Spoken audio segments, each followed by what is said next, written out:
Aloha, welcome to another video lesson. My name's Brad. I'm going to be showing you how to play harmonies, specifically third interval harmonies on adjacent strings. Now a lot of times you hear people playing things that go beyond the melody on the ukulele. And when I say beyond the melody, it's the melody and another note. And it can sound really pretty.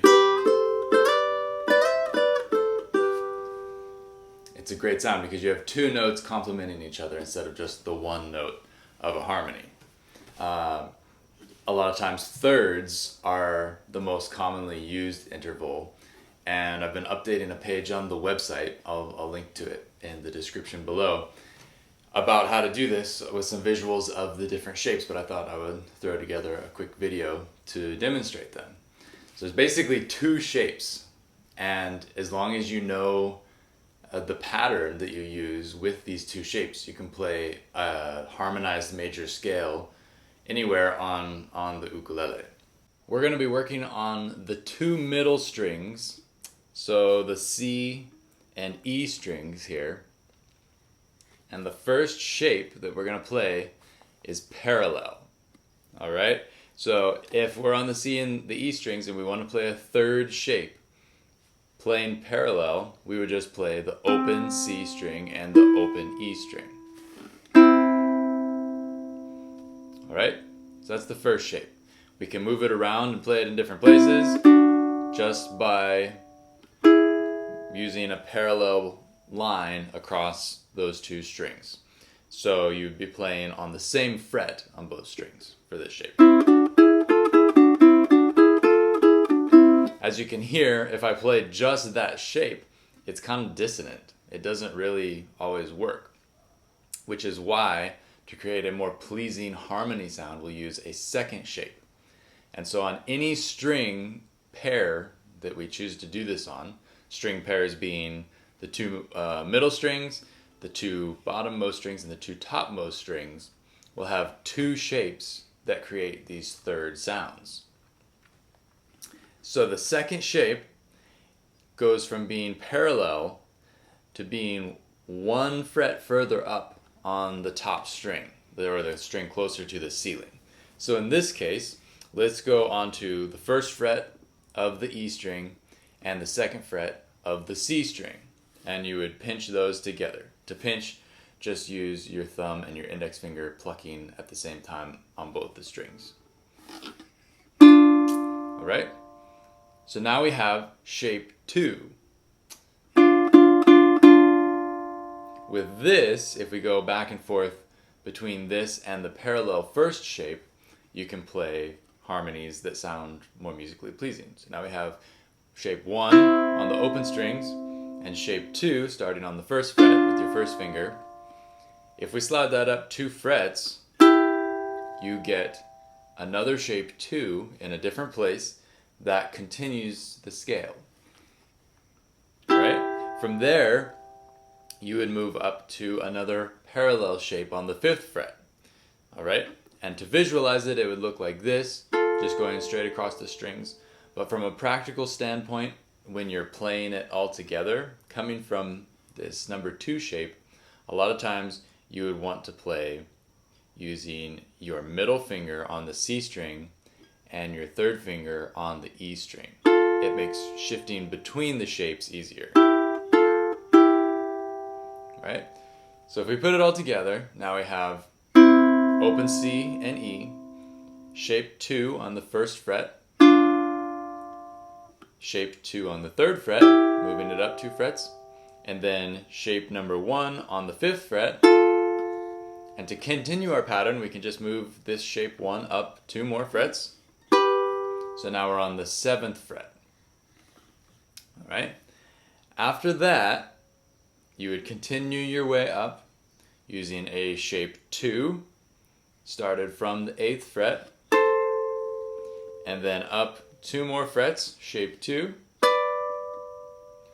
and then one last shape 1 on the 12th fret, which is the octave of the open strings and returns us back to the beginning. Right? So using those two shapes all together, open, shape number 1, shape 2, shape 2, shape 1, shape 1, shape 2, shape 2, shape 1. If you're using third harmonies, you're always going to use that pattern. The 1, 2, 2, 1, 1, 2, 2, 1. On any of the string pairs, as long as you start from the root of the scale. In this case, we were playing a C major scale. And so we started on the open C string and the open E string. In this case, the C string is the root of the scale, or the key we're playing in, and the E string is the harmony note. Assuming that you're starting on that root note, you can always follow that pattern to find out what the harmony is, right? So 1, 2, 2, 1, 1, 2, 2, 1. Simple enough, right? The most tricky thing about the third intervals and the third harmonies is that the tuning of the ukulele is not linear all the way across the strings. The distances between the notes inside the tuning itself are different.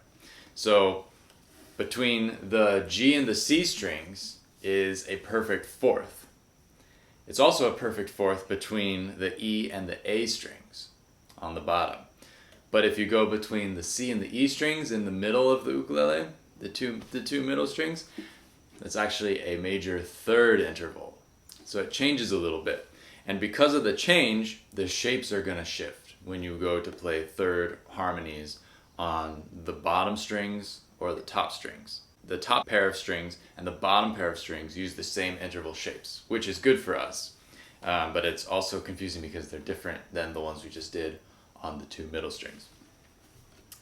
The good news is that one shape will be familiar. We'll just be introducing one more shape, and we'll call this shape number 3. So if we move down to the two bottom strings now, we're going to have one familiar shape and one new shape. The familiar shape is shape number 2. That's the one where the finger closest to the ceiling is 1 fret above. You can think of it as the diagonal shape. All right? We can just hop that down. Let's start on the 2nd fret. So now we're playing on the 2nd fret with our first finger and on the 3rd fret with our middle finger. Still shape number 2. We're starting in a different place, but that's relatively familiar, right? Shape number 3 introduces one more fret up from the bottom finger, right? Now we're going to put a fret in between. So this is shape 2. Shape 3 moves the finger closest to the ceiling up one more fret. So now there's a fret between the two fingers, all right? So in this case, let's use a more musical example than going from here to there, because that doesn't sound super nice. If we go from shape 2 to a shape 3 on the 3rd fret, we'd be playing 3rd fret with our first finger and the 5th fret with our 3rd finger. That's shape number 3. Now that we know those two shapes that we'll be using, let's play more of the C scale, and we'll continue on kind of from where we left off. To make it cohesive and to make it something that you can expand upon and connect together with the first bit of the scale we did, let's see where we leave off and where we end up here with one of our lowermost third harmonies we can play on the bottom two strings. This equates to this. That shape number 1 on the 7th fret. So these are the same. So what I would like to do is to play the beginning of the scale on the two middle strings, just like we did before. So that's shape 1, 2, 2, 1, and then let's shift to the two bottom strings with using a shape 2. Now notice how when we play it here, the notes are exactly the same. Same sound, right? But the shapes change. On the two middle strings, it's a shape 1. On the two bottom strings, it's a shape 2. This is where the tuning kind of gets us into trouble, and we have to compromise for the difference in the distance between strings. So this is shape 2. If we were to continue on with our pattern on the two middle strings, we'd know that after this shape 1 here, we would play a shape 2, a shape 2, and a shape 1. When we play on the bottom two strings, basically you can just shift everything back by a number and know what shapes you're playing in. So if we're on a 2 here and we know that after that was one number up on the two middle strings, right? We're shifting because of the tuning. We'd now play a shape 3 from the 3rd fret. And after that, we had the same number, so we would shift up another shape 3 on the 5th fret. And then to finish it all off, we would go back to a shape 2 on the 7th fret. So if you listen,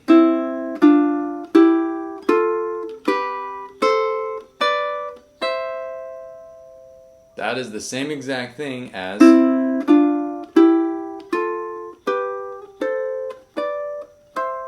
we're just playing it in a different place, and we're kind of letting the overflow happen on the two bottom strings. This is nice so that we don't have to play up quite so high on the neck, and we can utilize more of the fretboard, more of the strings. And a lot of times this will actually give you a better tone if you can stay on the lower strings, because it's always a compromise when you start getting up into the very higher frets. You start losing a bit of sound and articulation.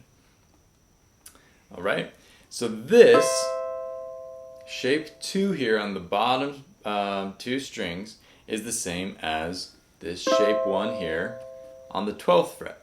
That's our octave of where we started.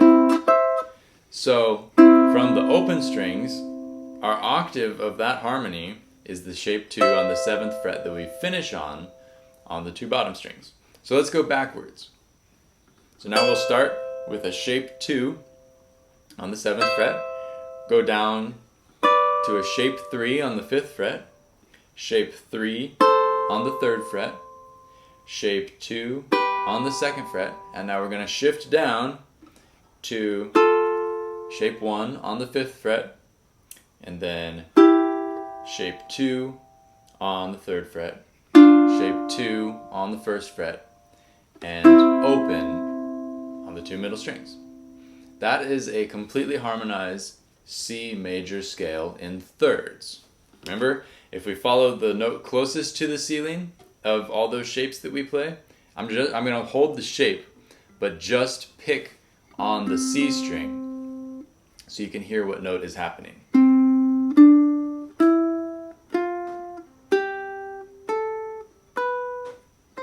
That's following whatever string is the closest to the ceiling in either of those patterns, in either of those shapes, whether we're playing on the two middle strings or the two bottom strings. That means I'm going to be playing on the C string first, and then I move down to the E string.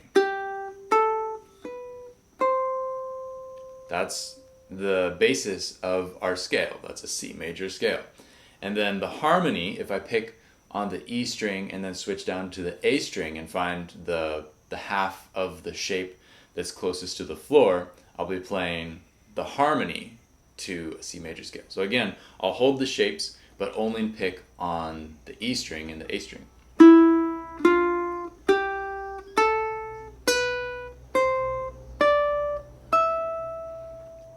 So it's a very different sound. It's no longer do, re, mi in that order. We're starting on the third note. So we're actually starting on do, re, mi. In this case, the mi would be the E. So if you count up, if you were to look at it in a more theory-based context, if you were to count up from C, which is our 1 in the key of C, 1, 2, 3. That's the reason it's a third interval, is because it's the 1 note and the 3 note being played together. 1, 2, 3. And then to find the next harmony, where we play this first fret, shape number 2, you would start on the second note of the C scale, which is a D, and you'd count up 3. D, E, F. So you play them together, that's what you get. If you were to move it up to our next shape 2 on the 3rd fret, now you have E, F, and G. And so on and so forth. It'll move up, and that note that's closer to the floor is always going to be if you count up 3 notes, it's always going to be the third note above whatever note you're starting from. So the lower note you can think of as kind of the 1 or the melody note of the shape, and the note closest to the floor is the harmony. That's going to be the sort of third. So that's kind of an overview of how you would use third harmonies to harmonize a C major scale, right? You can take these and move them around and play the same exact thing in any key. You would take the same pattern, the 1, 2, 2, 1, 1, 2, 2, 1 pattern, or if you're on the 2 outside strings, the pattern would follow the same up and down movement. You would just increase the numbers by 1. So if you're playing on the 2 bottom strings, starting from the root, you'd play 2, 3, 3, 2, 2, 3, 3, 2. Right? This is all written out on the webpage, so you can visualize it. It might be a little bit more helpful than me saying it out loud. But I encourage you to try and find other places that these scales happen, figure them out in other keys, or even try and take, if you have a low G string, you could take the C scale and move down onto the 2 lowest strings, and even continue the C major scale we were working on, and continue it up as high as you can go, as many frets as you have on your ukulele, and then try it in different keys if you can. And there will be some tips and guidelines on that new page that I'll be continuing to update as I get time to work on it. So until next time, please subscribe, check out the website liveukulele.com, and I'll see you in the next video. Aloha.